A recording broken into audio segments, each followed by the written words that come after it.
నమస్కారం. దూరదర్శన్ వార్తా ప్రసారానికి స్వాగతం. నేను విఎస్ఆర్ మూర్తి. బులెటిన్ల ముందుగా హెడ్లైన్స్.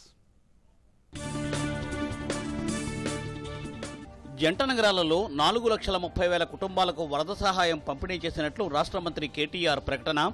వరద సహాయం అందించడంలో తెలంగాణపై కేంద్రం వివక్ష చూపుతోందని ఆరోపణ. రాష్ట్ర ప్రభుత్వ వైఫల్యంతోనే భారీగా వరద నష్టం జరిగిందని కిషన్ రెడ్డి విమర్శ.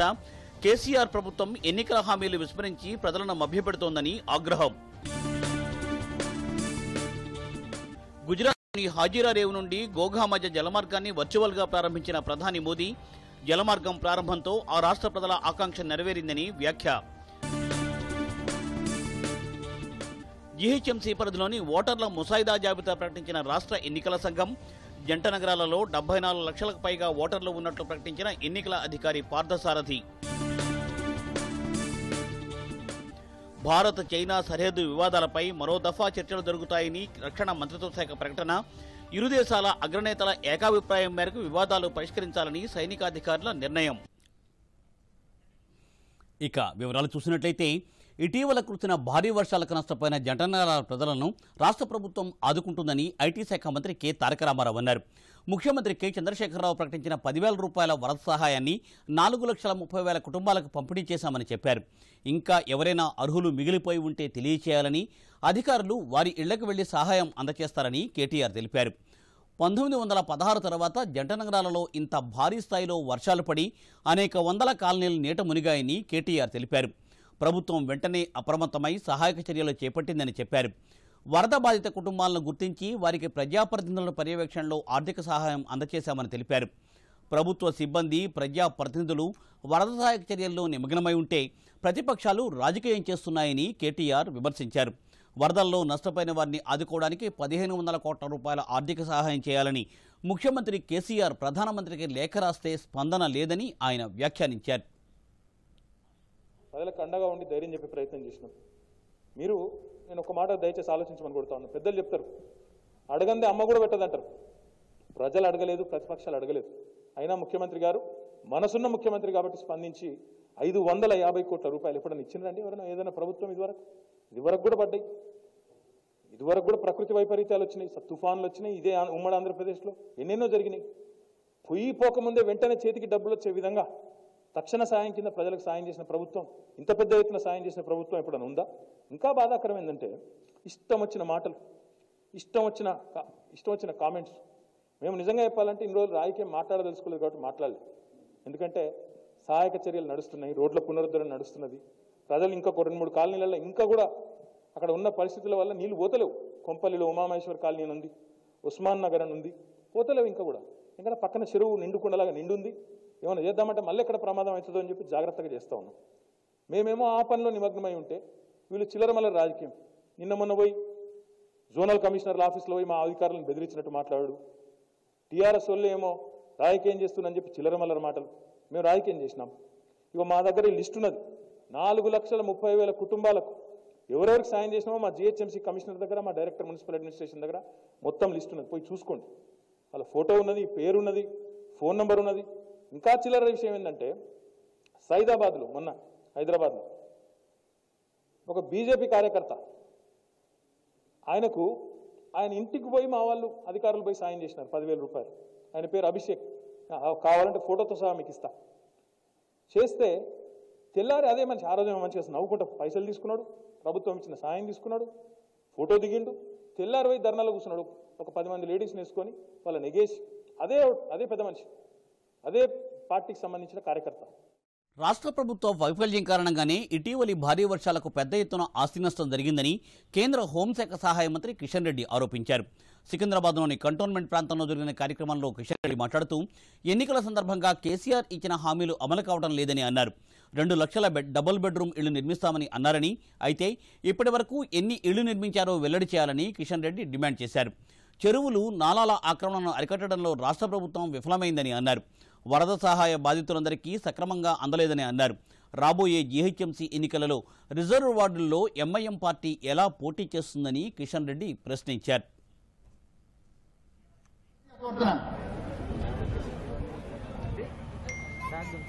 6.5 సంవత్సరాలు కావచ్చు. మున్సిపల్ ఎన్నికలై 5 సంవత్సరాలు కావచ్చు. ఎంతమందికి డబుల్ బెడ్రూమ్ గదులు ఇచ్చారో ఈరోజు టీఆర్ఎస్ ప్రభుత్వము హైదరాబాద్ ప్రజలకు, తెలంగాణ ప్రజలకు చెప్పాలి. మీరు ఇస్తానన్నటువంటి ఇళ్ళన్ని, ఇళ్ల కోసం దరఖాస్తులు పెట్టుకున్నటువంటి హైదరాబాద్ ప్రజలెంత, తెలంగాణ ప్రజలెంత, ఎన్ని ఇళ్ళు కట్టించారు, ఎంతమందికి ఆ ఇంటి తాళం చేయిలు ఇచ్చారు. ఈరోజు హైదరాబాద్ నగరంలో సుమారు 35 లక్షల నుంచి 40 లక్షల మంది ప్రజలు ఇల్లు లేనటువంటి పేదవాళ్ళు ఉన్నారు. మధ్యతరగతి కుటుంబీకులు ఉన్నారు, కార్మికులు ఉన్నారు, ప్రైవేట్ ఉద్యోగస్తులు ఉన్నారు, ఇళ్లలో పిల్లలు పెద్దగా అయినటువంటి వాళ్ళు ఉన్నారు. మరి ఎక్కడ పోయినా ఇల్లు అడుగుతా ఉన్నారు. ఎందుకు ఇవ్వాలి? ఇంతకుముందు పెద్దలు మోత్పల్లి నరసింహన్న చెప్పినట్టు ఆయన మాత్రం 10 ఎకరాల స్థలంలో రికార్డు టైంలో 4 నెలల్లో ఆయన 10 ఎకరాల స్థలంలో ప్రజల డబ్బుతో అద్భుతంగా ముఖ్యమంత్రి ఇల్లు కట్టుకున్నాడు. నీకు ఇల్లు కట్టుకోవడానికి మనసు వస్తుంది. ఇక జాతీయ వార్తా విశేషాలు చూసినట్లయితే గుజరాత్లోని హాజీరా రేవు నుండి గోగా మధ్య రూపొందించిన జలమార్గాన్ని ప్రధాని నరేంద్ర మోదీ వర్చువల్ పద్ధతిలో ప్రారంభించారు.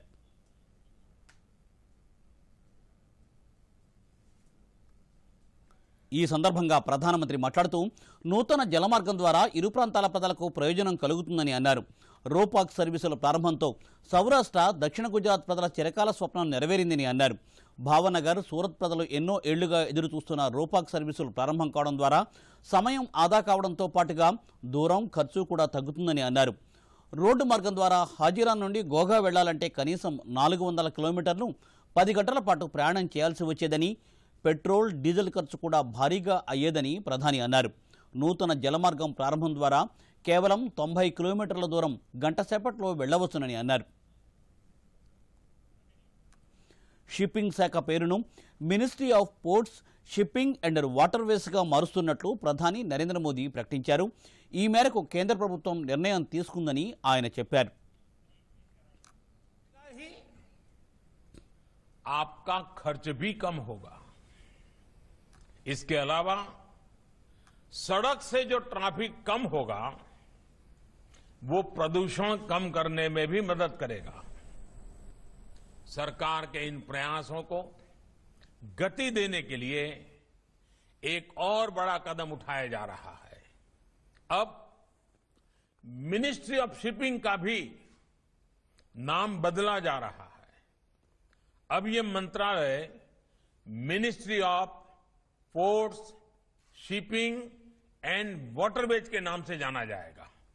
उसका विस्तार किया जा रहा है. विकसित अर्थव्यवस्थाओं में ज्यादातर जगहों पर शिपिंग मंत्रालय ही पोर्ट्स और वाटरवेज का भी दायित्व संभालता है. भारत में शिपिंग मंत्रालय पोर्ट्स और वाटरवेज से जुड़ी काफी कार्यों को करता रहा है. अब नाम में अधिक स्पष्टता आने से काम में भी अधिक स्पष्टता आ जाएगी. मैं ఇక అంతర్జాతీయం చూస్తే అమెరికా ప్రజల ఆకాంక్షలకు అనుగుణంగా పనిచేస్తానని అధ్యక్షునిగా ఎన్నికైన జో బైడెన్ తెలిపారు. ప్రజల విశ్వాసాన్ని నిలబెడుతూ దేశ ప్రతిష్టతను ఇనుమడింపచేసేందుకు కృషి చేస్తానని అన్నారు. అధ్యక్ష ఎన్నికలలో తనకు సహకరించిన అందరికీ కృతజ్ఞతలు తెలిపారు. తనకు అమెరికన్ ప్రజలందరూ ఒకటేనని స్పష్టం చేశారు. ట్రంప్ తనకు శత్రువు కాదని, అమెరికా అభివృద్ధి కోసం అందరూ కలిసి పనిచేసేందుకు అందరం సంసిద్ధంగా ఉన్నామని అన్నారు. దేశ అభివృద్ధి కోసం అహర్నిశలు కృషి చేస్తానని ఆయన హామీ ఇచ్చారు.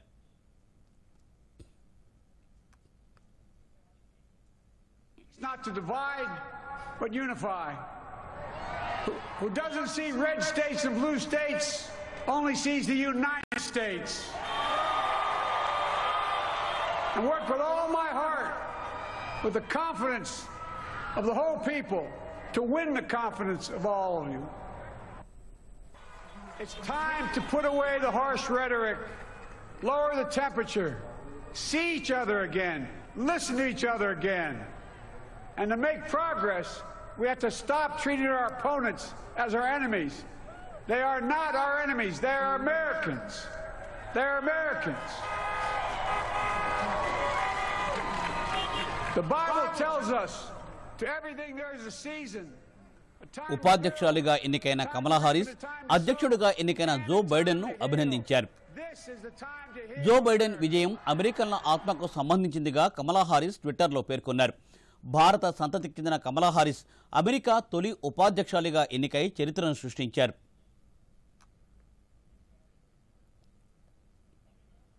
ఇలా ఉండగా అమెరికా అధ్యక్ష ఎన్నికలలో విజయం డెమోక్రాట్లను వరించింది. అమెరికా 46వ అధ్యక్షుడిగా 77 ఏళ్ల జో బైడెన్ గద్దెనెక్కబోతున్నారు. అమెరికా ఎలక్టోరల్ కాలేజీలో మొత్తం 538 స్థానాలు ఉండగా ప్రస్తుత అధ్యక్షుడు డొనాల్డ్ ట్రంప్కు చెందిన రిపబ్లికన్ పార్టీకి 214 స్థానాలు, జో బైడెన్ పార్టీ డెమోక్రాట్స్కు 290 స్థానాలు దక్కాయి. అమెరికా అధ్యక్షుడిగా జో బైడెన్ వచ్చే ఏడాది జనవరి 20వ తేదీన ప్రమాణ స్వీకారం చేస్తారు. భారత సంతతికి చెందిన కమలా హారిస్ అమెరికా ఉపాధ్యక్షురాలిగా బాధ్యతలు చేపట్టబోతున్న తొలి మహిళగా సరికొత్త రికార్డును సృష్టించారు. కాగా అమెరికా అధ్యక్షుడిగా ఎన్నికైన జో బైడెన్ను రాష్ట్రపతి రామ్నాథ్ కోవింద్, ఉపరాష్ట్రపతి వెంకయ్యనాయుడు, ప్రధాని నరేంద్ర మోదీ అభినందించారు. జో బైడెన్ నేతృత్వంలో భారత్ అమెరికాల మైత్రి మరింత పటిష్టం కాగలదనే ఆశాభావాన్ని వారు వ్యక్తం చేశారు. భారత మూలాలు ఉన్న కమలా హారిస్ ఏకంగా అమెరికా తొలి మహిళా ఉపాధ్యక్షురాలిగా ఎన్నికై చరిత్రను సృష్టించారు. కమలా హారిస్ తల్లి శ్యామలా గోపాలన్ తమిళనాడుకు చెందిన వ్యక్తి. ఆమె అమెరికాలో చదువుకుని స్థిరపడ్డారు. శ్యామలా గోపాలన్ పెద్ద కుమార్తె అయిన కమలా హారిస్ అమెరికా ఉపాధ్యక్షురాలిగా వచ్చే జనవరి చివరి వారంలో పదవీ స్వీకార ప్రమాణం చేస్తారు. వివరాలు. కమలా హారిస్ నేడు ప్రపంచమంతా వినిపిస్తున్న పేరు ఇది. అమెరికా తొలి మహిళా ఉపాధ్యక్షురాలిగా కమలా హారిస్ ఎన్నికై చరిత్రను సృష్టించారు. అయితే కమలా హారిస్ మూలాలు భారత్లో ఉన్నాయి. తల్లి శ్యామలా గోపాలన్ తమిళనాడుకు చెందినవారు. ఆమె 1958లో చదువు నిమిత్తం అమెరికా వచ్చి కాలిఫోర్నియా విశ్వవిద్యాలయం నుండి పీహెచ్డీ పట్టా తీసుకున్నారు. క్యాన్సర్ పరిశోధకురాలిగా ఉద్యోగంలో స్థిరపడ్డారు. అక్కడే పనిచేస్తున్న సహచరుడు జమైకాకు చెందిన జే హారిఫ్ను వివాహం చేసుకున్నారు. ఆ దంపతులకు కమలా, మాయా అనే కుమార్తెలు జన్మించారు. కమలా హారిస్ తల్లిదండ్రులు ఆమె బాల్యంలోనే విడిపోయారు. పిల్లలిద్దరినీ శ్యామలా గోపాలన్ ఒంటరిగానే పెంచారు. పిల్లలకు హిందూ పురాణ కథలు చెప్పేవారు ఆమె. కమలా హారిస్ వాషింగ్టన్లోని హోవార్డ్ విశ్వవిద్యాలయంలో చేరి న్యాయశాస్త్రంలో పట్టా పొందారు. చదువుకునే రోజులలో నల్ల జాతీయుల స్టూడెంట్స్ అసోసియేషన్ అధ్యక్షుడిగా వ్యవహరించారు ఆమె. 2002లో శాన్ ఫ్రాన్సిస్కో అటార్నీగా ఎన్నిక కావడం కమల జీవితాన్ని మలుపు తిప్పింది. అక్కడ కమలా హారిస్ తమ ప్రతిభను చాటుకున్నారు. 2005లో పర్యావరణ నేరాల విభాగాన్ని ఏర్పాటు చేశారు. పిల్లలు పాఠశాలకు వెళ్లకపోతే తల్లిదండ్రులకు శిక్ష విధించడం ఆమె హయాంలోనే చోటు చేసుకుంది. సరైన కారణం లేకుండా 50 రోజులు గైర్హాజరైనందుకు విద్యార్థుల తల్లిదండ్రులకు శిక్ష పడింది. ఆ రోజుల్లో 2011లో శాన్ ఫ్రాన్సిస్కో రాష్ట్ర అటార్నీ జనరల్గా ఆమె ఎన్నికయ్యారు. 2016లో డెమోక్రటిక్ పార్టీ తరఫున సెనేట్కు ఎన్నికై జాతీయ రాజకీయాల్లోకి వచ్చారు కమలా. కమలా హారిస్ 2014లో డగ్లస్ ఎం హోప్ అనే న్యాయవాదిని వివాహమాడారు. బహుళత్వం మెండుగా ఉండే అమెరికా సమాజంలో అణగారిన వర్గాల ప్రతినిధిగా కమలా హారిస్ గుర్తింపును పొందారు. కమలా హారిస్ విజయంపై ఢిల్లీలో ఉన్న ఆమె మేనమామ గోపాలన్ బాలచంద్రన్ ఆనందం వ్యక్తం చేశారు. And protecting our democracy takes struggle, it takes sacrifice, but there is joy in it, and there is progress, because we, the people, have the power to build a better future. Women who fought and sacrificed so much for equality and liberty and justice for all, including the black women who are too often overlooked, but so often prove they are the backbone of our democracy. But while I may be the first woman in this office, I will not be the last. ఇక రాష్ట్రంలో వార్తా విశేషాలు చూసినట్లయితే greater Hyderabad municipal corporation GHMC ఓటర్ల ముసాయిదా జాబితాను రాష్ట్ర ఎన్నికల సంఘం విడుదల చేసింది. జీహెచ్ఎంసీ పరిధిలోని 150 సర్కిల్స్లో 74,04,017 మంది ఓటర్లు ఉన్నట్లు ప్రకటించారు. వీరిలో పురుష ఓటర్లు 38,56,617 మంది కాగా మహిళా ఓటర్లు 35,46,731గా ఉన్నారు. మరో 669 మంది ఇతర ఓటర్లు ఉన్నారు. ఈ నెల 9 నుండి 11వ తేదీ వరకు అభ్యంతరాలు స్వీకరించనున్నట్లు ప్రభుత్వం తెలిపింది. ఈ నెల 13న ఓటర్ల తుది జాబితాను ప్రకటిస్తారు. జీహెచ్ఎంసీ ఎన్నికల నిర్వహణ, భద్రతా ఏర్పాట్లపై పోలీసు ఉన్నతాధికారులతో రాష్ట్ర ఎన్నికల కమిషనర్ పార్థసారథి సమీక్షా సమావేశం నిర్వహించారు. జీహెచ్ఎంసీ పరిధిలోని 150 వార్డులు 4 జిల్లాల్లో విస్తరించి ఉన్నాయని చెప్పారు. ఎన్నికల నేపథ్యంలో 8,000కు పైగా పోలింగ్ కేంద్రాలు ఏర్పాటు చేసినట్టు తెలిపారు. ఎన్నికలు ప్రశాంతంగా జరిగేటట్లు చర్యలు చేపట్టాలని పార్థసారథి పోలీసు అధికారులకు సూచించారు. ఎన్నికల సమయంలో శాంతి భద్రతలు సజావుగా కొనసాగేలా చర్యలు తీసుకుంటామని డీజీపీ మహేందర్ రెడ్డి వెల్లడించారు. రాష్ట్ర ప్రభుత్వం సూచించిన విధంగా నియంత్రిత సాగు విధానం కరీంనగర్ జిల్లాలో అమలవుతోంది. జిల్లాలో మొత్తం 3,42,946 ఎకరాలలో సాగు భూమి ఉండగా ఇందులో 2,52,760 ఎకరాలలో వరిని సాగు చేశారు. సన్న రకం వరి 1,21,000 ఎకరాల్లోనూ, దొడ్డు రకం వరి 1,30,000 ఎకరాల్లోనూ సాగు చేశారు. జిల్లాలో వరి దిగుబడి 55 లక్షల క్వింటాళ్లు వస్తుందని వ్యవసాయ శాఖ అధికారులు అంచనా వేశారు. 70,000 ఎకరాల్లో పత్తి, పెసలు, కందులు, కూరగాయలు, ఉద్యానవన పంటలు వేశారు. జిల్లాలోని 313 గ్రామ పంచాయతీలలో 352 ధాన్యం కొనుగోలు కేంద్రాలు ఏర్పాటు చేయాలని నిర్ణయించినట్లు జిల్లా అధికారి వి శ్రీధర్ తెలిపారు. కొనుగోలు కేంద్రాలలో ప్రాథమిక వ్యవసాయ సహకార సంఘాల ఆధ్వర్యంలో 222 కేంద్రాలు, ఐకేపీ ఆధ్వర్యంలో 78 కేంద్రాలు, డీసీఎంఎస్ ఆధ్వర్యంలో 42 కేంద్రాలను ఏర్పాటు చేస్తున్నారు. వ్యవసాయ మార్కెట్ కమిటీలలో మరో 8 వరి ధాన్యం కొనుగోలు కేంద్రాలను ఏర్పాటు చేస్తున్నామని చెప్పారు. జీపీలో కూడా మనము సెంటర్ అనేది ఓపెన్ చేసుకోవడం జరిగింది. అన్ని సెంటర్స్ కూడా ఓపెన్ చేయడం జరిగింది. ఎక్కడైతే మనకు ఎఫెక్టివ్ నాసుపేటారం ధాన్యం రావడం జరుగుతుందో అక్కడ కొనుగోలు కూడా స్టార్ట్ అయినాయి. నిన్నటి వరకు జిల్లాలో 7,000 మెట్రిక్ టన్నులు కూడా సేకరించడం జరిగింది. ట్రామా రకాలకు సంబంధించి క్వింటాల్కి 1,868 రూపాయలు ఇవ్వడం జరుగుతుంది. కాకపోతే ఏంటంటే రైతులందరికీ మేము ఒకటే విజ్ఞప్తి చేస్తున్నాం, ఏదైనా తాలు ఎక్కువ శాతం వచ్చినప్పుడు కొద్దిగా పట్టుకొని చేసినట్లయితే, అదేవిధంగా మాయిచర్ అనేది ఈ సీజన్లో మాయిచర్ బాగా ప్రాబ్లం ఉంటుంది. మాయిచర్ కూడా 17% వచ్చేటట్టు చూసి తీసుకొని వచ్చినట్లయితే డెఫినెట్గా వాళ్ళకి సరైన మద్దతు ధర పొందగలరని విజ్ఞప్తి చేస్తున్నాం. రాష్ట్రంలో వ్యవసాయం పండుగలా సాగుతోంది. ఈ క్రమంలో యాసంగి సాగుకు కూడా ఎటువంటి ఆటంకాలు ఏర్పడకుండా ప్రభుత్వం ముందు జాగ్రత్త చర్యలు తీసుకుంటోంది. విత్తనాలు, ఎరువుల కొరత లేకుండా చర్యలు చేపట్టారు. మరో నెల రోజుల్లో యాసంగి సీజన్ ప్రారంభం కాబోతున్న నేపథ్యంలో అవసరమైన ఎరువులను సిద్ధం చేశారు. ఎక్కువ మంది రైతులు ఉపయోగించే ఎరువులను 18.30 లక్షల టన్నులు నిల్వ చేశారు. ఇందులో యూరియా 10 లక్షల టన్నులు, ఇతర ఎరువులు 8.30 లక్షల టన్నులు ఉన్నాయి. ఇప్పటికే నవంబర్ కోటాకు సంబంధించి 1.71 లక్షల టన్నులను సిద్ధంగా ఉంచారు. ఎరువుల సరఫరాకు ఆటంకం కలగకుండా వ్యవసాయ శాఖ మంత్రి నిరంజన్ రెడ్డి పలుమార్లు ఢిల్లీకి వెళ్లి కేంద్ర ప్రభుత్వంతో చర్చలు జరిపారు. కేంద్రం తెలంగాణకు కేవలం 8 లక్షల టన్నుల యూరియా కేటాయించగా 11 లక్షల టన్నులు కావాలని కేంద్ర ప్రభుత్వంపై ఒత్తిడి తీసుకువచ్చారు. కేంద్ర ప్రభుత్వం రాష్ట్రానికి 10 లక్షల టన్నులను కేటాయించింది. చలికాలంలో కోవిడ్ విస్తరించే అవకాశం ఉన్నందున జిల్లా అధికారులు ప్రజలు అప్రమత్తంగా ఉండాలని సూచిస్తున్నారు. కోవిడ్ నిబంధనలు పాటించాలని విజ్ఞప్తి చేస్తున్నారు. మరిన్ని వివరాలు. చలికాలంలో కోవిడ్ వైరస్ మళ్లీ విస్తరించే అవకాశాలున్నాయని వైద్య నిపుణులు సూచిస్తున్నారు. ప్రజలు కోవిడ్ నిబంధనలు తప్పనిసరిగా పాటించాలని పేర్కొంటున్నారు. భౌతిక దూరం పాటించడం, ముఖానికి ముక్కు నుండి కింది వరకు మాస్క్ ధరించడం, ఎప్పటికప్పుడు శానిటైజర్తో చేతులు పరిశుభ్రంగా ఉంచుకోవడం చేయాల్సి ఉంటుంది. అదేవిధంగా మార్కెట్లు, ఇతర స్థలాలకు వెళ్లినప్పుడు రద్దీగా ఉన్న ప్రాంతాలకు దూరంగా ఉండడం మంచిదని నిపుణులు చెబుతున్నారు.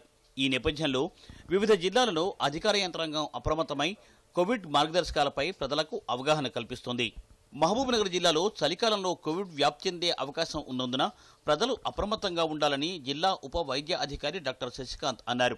పాటించాల్సింది 4 సూత్రాలు ఏంటంటే, ఒకటి ఖచ్చితంగా మాస్క్ ధరించడం, రెండవది సామాజిక డిస్టెన్స్ అంటే సోషల్ డిస్టెన్సింగ్, అంటే మినిమం ఒక వ్యక్తి నుంచి ఒక వ్యక్తి మధ్యలో మినిమం 3 నుంచి 6 అడుగుల డిస్టెన్స్ పెట్టుకోవడము. దాంతోపాటు ప్రతిసారి మీరు ఏ వస్తువు ముట్టుకున్నా మీ ముక్కు, చెవు, కళ్ళు ముట్టుకునే కంటే మొదలు ఖచ్చితంగా శానిటైజ్ చేసుకోవడము. మహబూబ్నగర్ మున్సిపల్ కమిషనర్ సత్యనారాయణ ప్రజలకు విజ్ఞప్తి చేస్తూ పండుగ సమయాల్లో కరోనా నియమాలు పాటించాలని సూచించారు. మహబూబ్నగర్ పట్టణంలో కరోనా తగ్గిందని చెప్పి మాత్రం భ్రమపడండి. రాబోయేది వింటర్ సీజన్, చలికాలంలో వైరస్ ఇంకా ఎక్కువ వ్యాప్తి చెందే అవకాశం ఉంది. పండుగలు వస్తున్నాయి, మనం గుంపులుగా తిరిగే అవకాశం ఉంది. కాబట్టి మీరు మీ జాగ్రత్తలు పాటిస్తూ సోషల్ డిస్టెన్స్ పాటిస్తూ తగిన జాగ్రత్తలు తీసుకొని మీరు మాస్కులు ధరించి కేర్ఫుల్గా ఉండాలి. ఆదిలాబాద్ జిల్లాలో ప్రజలు కోవిడ్ నిబంధనలు పాటించాలని జిల్లా సంక్షేమ శాఖ అధికారిని మిల్కా సూచించారు. దీంట్లో ముఖ్యంగా మనకు బరువులు తీయడం, పిల్లలందరినీ కూడా బరువు తీయమని చెప్పి ఆదేశాలు ఇవ్వడం జరిగింది. కానీ బరువులు తీసేటప్పుడు కూడా కోవిడ్ నిబంధనలు తప్పకుండా పాటించాల్సి ఉంటుందని ఆదేశాలు ఇచ్చారు. కోవిడ్ నియంత్రణలో భాగంగా ప్రజలందరూ మార్గదర్శకాలను తప్పనిసరిగా పాటించాలని ఆదిలాబాద్ డీఎస్పీ వెంకటేశ్వరరావు ప్రజలకు విజ్ఞప్తి చేశారు. సెకండ్ వేవ్ స్టార్ట్ అవుతూ ఉంది, శీతాకాలం వస్తూ ఉంది. మన ఆదిలాబాద్ జిల్లాలో ఉష్ణోగ్రత బిలో 10 డిగ్రీ సెంటిగ్రేడ్ కూడా వస్తుంది. అంచేత శీతలంతో ఎక్కువ మనం సఫర్ అవుతూ ఉంటాం. కరోనాకు సంబంధించి ప్రతి జాగ్రత్తలు తీసుకోవాలా. Bureau report, Doordarshan news. దేశంలో కోవిడ్ రికవరీ శాతం 92.49గా నమోదైంది. తాజాగా 49,000 కోవిడ్ రోగులు కోలుకున్నారు. దేశంలో ప్రస్తుతం చికిత్స పొందుతున్న కోవిడ్ యాక్టివ్ కేసుల సంఖ్య 5,12,000గా ఉంది. తాజాగా 45,674 కోవిడ్ కేసులు నమోదయ్యాయి. ప్రపంచ దేశాలన్నిటిలోనూ భారత్లోనే కోవిడ్ వైరస్ వ్యాప్తి తక్కువగా ఉందని కేంద్ర వైద్య ఆరోగ్య శాఖ పేర్కొంది. భారత్లో కోవిడ్ మృతుల సంఖ్య కేవలం 1.48% మాత్రమే. దేశంలోని 22 రాష్ట్రాలలో జాతీయ మృతుల శాతం కంటే తక్కువగానే ఉంది. అయితే 18 రాష్ట్రాలలో జాతీయ రికవరీ శాతం కన్నా అధికంగా ఉండడం ఊరట కలిగిస్తుంది.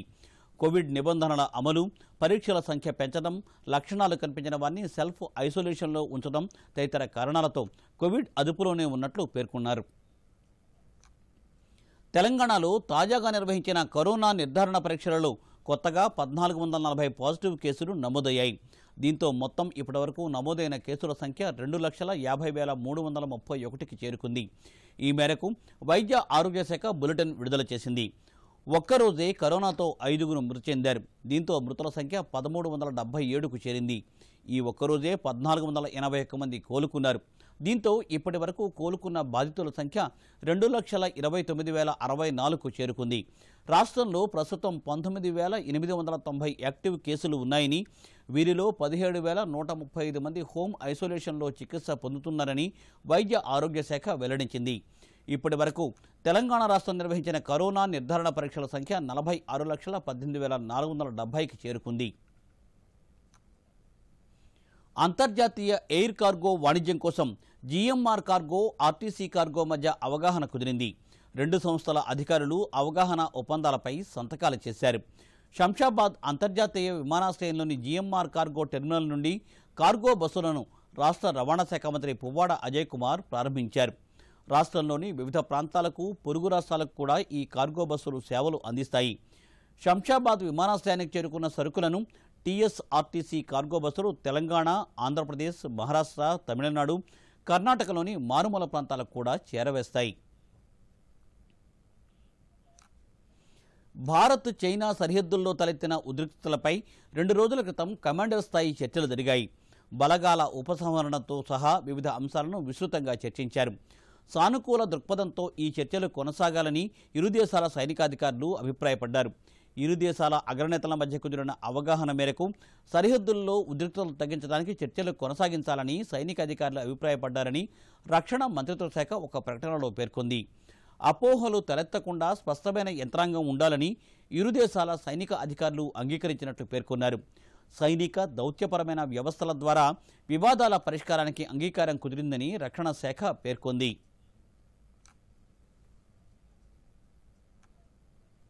జమ్మూ కాశ్మీర్ మాచిల్ సెక్టార్లో జరిగిన ఎదురుకాల్పుల సంఘటనలో 4 జవాన్లు వీరమరణం పొందారు. భద్రతా బలగాలు 3 తీవ్రవాదులను హతమార్చాయి. శనివారం అర్ధరాత్రి కుప్వారా జిల్లాలోని వాస్తవాధీన రేఖ వద్ద మన భూభాగంలో చొరబడేందుకు ఉగ్రవాదులు ప్రయత్నించగా వారిని జవాన్లు తిప్పికొట్టారు. ఈ ఘటనలో ఒక సైనిక అధికారి, 3 జవాన్లు మరణించారు. ఆ ప్రాంతంలో గాలింపులు జరపగా ఉగ్రవాదుల శవాలను గుర్తించారు. బీజేపీ అగ్రనాయకుడు, మాజీ ఉప ప్రధాని ఎల్కే అద్వానీకి ప్రధాని మోదీ జన్మదిన శుభాకాంక్షలు తెలియజేశారు. భారత ప్రజానీకానికి, బీజేపీ శ్రేణులకు అద్వానీ ప్రేరణ అని కొనియాడారు. 93వ పుట్టినరోజు వేడుకలు జరుపుకుంటున్న అద్వానీ సంపూర్ణ ఆరోగ్యంతో ఉండాలని ఆకాంక్షించారు. వాజ్పేయి ప్రధానిగా ఉన్న సమయంలో అద్వానీ హోంమంత్రిగా బాధ్యతలు నిర్వర్తించి కీలకంగా నిలిచారని గుర్తు చేశారు. దేశ అభివృద్ధితో పాటు పార్టీని విజయ తీరాలకు చేర్చడంలో అద్వానీ కృషి నిరుపమానమని అన్నారు. అద్వానీకి రాష్ట్రపతి రామ్నాథ్ కోవింద్, కేంద్ర హోంమంత్రి అమిత్ షా, బీజేపీ జాతీయ అధ్యక్షుడు జేపీ నడ్డా తదితరులు జన్మదిన శుభాకాంక్షలు తెలియజేశారు. ఎల్కే అద్వానీ 1927 నవంబర్ 8న కరాచీలో జన్మించారు. భారత్ విభజన తర్వాత అద్వానీ కుటుంబం భారత్లో స్థిరపడింది. దేశంలోని అన్ని 4 చక్రాల వాహనాలకు ఫాస్టాగ్ను తప్పనిసరి చేస్తూ కేంద్ర ప్రభుత్వం ఆదేశాలను జారీ చేసింది. ఈ మేరకు రోడ్డు రవాణా, జాతీయ రహదారుల మంత్రిత్వ శాఖ నోటిఫికేషన్ జారీ చేసింది. గతంలో మినహాయింపు పొందిన పాత వాహనాలు తప్పనిసరిగా ఫాస్టాగ్ తీసుకోవాల్సిందేనని స్పష్టం చేసింది. ఈ మేరకు 1989 నాటి మోటారు వాహన చట్టంలో మార్పులు చేస్తూ ఉత్తర్వులు జారీ చేశారు. దీంతో 2017 డిసెంబర్ 1 కంటే ముందు కొనుగోలు చేసిన వాహనాలకు ఈ నిబంధనలు వర్తిస్తాయి. 2021 జనవరి 1 నుంచి నూతన నిబంధనలు అమలులోకి వస్తాయి. టోల్ గేట్స్ వద్ద ట్రాఫిక్ను నియంత్రించాలనే లక్ష్యంతో ఫాస్టాగ్ విధానాన్ని 2017 నుండి కేంద్ర ప్రభుత్వం అమలు చేస్తోంది. 2019 అక్టోబర్లో దేశవ్యాప్తంగా ఫాస్టాగ్ అమలును తప్పనిసరి చేశారు. ఈ క్రమంలో ద్విచక్ర, త్రిచక్ర వాహనాలతో పాటు పాత వాహనాలకు ఫాస్టాగ్ నుండి మినహాయింపును ఇచ్చారు. అయితే తాజా ఉత్తర్వులతో వచ్చే ఏడాది నుండి అన్ని 4 చక్రాల వాహనాలకు ఫాస్టాగ్ తప్పనిసరి చేశారు. అలాగే ట్రాన్స్పోర్ట్ వాహనాలకు ఫిట్నెస్ సర్టిఫికేట్ రెన్యువల్ చేయించాలంటే ఫాస్టాగ్ తప్పనిసరి అని తాజా నిబంధనలలో పేర్కొన్నారు. అలాగే థర్డ్ పార్టీ బీమా తీసుకోవాలన్నా ఫాస్టాగ్ తీసుకోవాలనే నిబంధనను వచ్చే ఏడాది ఏప్రిల్ 1 నుంచి అమలు చేస్తారు. తాజా నోటిఫికేషన్ ప్రకారం టోల్ ప్లాజాల వద్ద ఇక 100% ఫాస్టాగ్ ద్వారానే చెల్లింపులు జరపవలసి ఉంటుంది.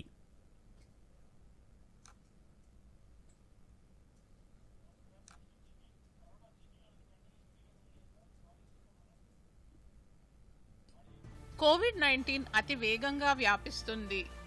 అతి దగ్గరగా నిలబడి తుమ్మినా, దగ్గినా, మాట్లాడినా లాలాజల బిందువులు మార్పిడి జరిగి వైరస్ శరీరంలోకి ప్రవేశిస్తుంది.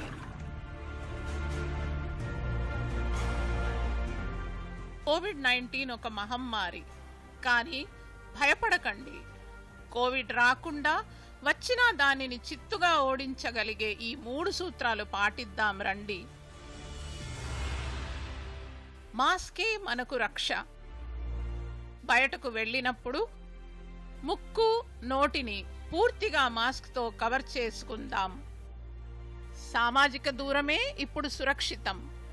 మనిషి మనిషికి మధ్య 6 అడుగుల దూరం ఉంచుదాం. మనల్ని పరిరక్షించేది పరిశుభ్రతే. ఎప్పటికప్పుడు చేతులు శుభ్రంగా కడుక్కుందాం. కోవిడ్ వ్యాప్తిని ఆపుదాం. కరోనాపై విజయం సాధిద్దాం. ఇక వార్తలు ముగించే ముందు ముఖ్యాంశాలు మరొకసారి.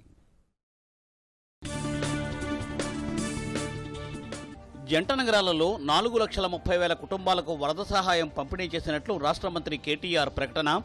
వరద సహాయం అందించడంలో తెలంగాణపై కేంద్రం వివక్ష చూపుతోందని ఆరోపణ. రాష్ట్ర ప్రభుత్వ వైఫల్యంతోనే భారీగా వరద నష్టం జరిగిందని కిషన్ రెడ్డి విమర్శ. కేసీఆర్ ప్రభుత్వం ఎన్నికల హామీలు విస్మరించి ప్రజలను మభ్యపెడుతోందని ఆగ్రహం. గుజరాత్లోని హాజీరా రేవు నుండి గోఘా మధ్య జలమార్గాన్ని వర్చువల్గా ప్రారంభించిన ప్రధాని మోదీ, జలమార్గం ప్రారంభంతో ఆ రాష్ట్ర ప్రజల ఆకాంక్ష నెరవేరిందని వ్యాఖ్య. జీహెచ్ఎంసీ పరిధిలోని ఓటర్ల ముసాయిదా జాబితా ప్రకటించిన రాష్ట్ర ఎన్నికల సంఘం. జంట నగరాలలో 74 లక్షలకు పైగా ఓటర్లు ఉన్నట్లు ప్రకటించిన ఎన్నికల అధికారి పార్థసారథి. భారత్ చైనా సరిహద్దు వివాదాలపై మరో దఫా చర్చలు జరుగుతాయని రక్షణ మంత్రిత్వ శాఖ ప్రకటన. ఇరు దేశాల అగ్రనేతల ఏకాభిప్రాయం మేరకు వివాదాలు పరిష్కరించాలని సైనికాధికారుల నిర్ణయం.